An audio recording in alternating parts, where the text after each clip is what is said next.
ইংরেজিতে একটা প্রবাদ আছে, life is not a bed of roses. বাংলায় অনুবাদটা দ্বারা এরকম যে আপনার জীবনটি একটি গোলাপের বিছনা নয়, এরকম একটা একটা জিনিস কি, এই 2020 সালের কথাই আপনাদের বলি, 20 সাল না 22 সালের কথাই বলি। আমি একটা সাইকেল চালাইতাম, আমি নেচারিতে একটা সাইকেল চালাইতাম। আমার একটা সাইকেল ছিল, আমার মনে আছে, আমি 4,000 টাকা দিয়ে আমি সাইকেলটা কিনছিলাম আমার নিজস্ব যাতায়াতের ক্ষেত্রে, ভার্সিটি বা এদিক ওদিক যেতে গেলে। আমি ইভেন আমার তখন গার্লফ্রেন্ড ছিল, আমি ডেটিংয়ে যাইতাম সাইকেল নিয়ে। অ্যান্ড আজকে দেখেন আমার একটা বাইক আছে, এর পিছনে হয়তো অনেক গল্প আছে আপনারা জানেন না।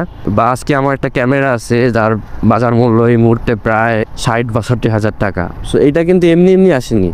কিংবা আপনি জীবনে যাই চান সেটা কখনোই কিন্তু এমনি এমনি আসে না। একটা জিনিস খেয়াল করেন, ধরেন আপনি খুব ভালো দৌড়াতে পারেন, অথবা সাঁতার কাটতে পারেন, অথবা আপনি অনলাইন জগতে বা আইটি সেক্টরে আপনি অনেক ভালো, এই জিনিসটা কিন্তু আপনার এমনি এমনি আসেনি। আপনার ভিতরে এই স্কিলগুলো মানে এমনি এমনি গ্যাদার করতে পারেননি। প্রথম কথা হচ্ছে আপনাকে অনেক পরিশ্রম করতে হয়েছে, আর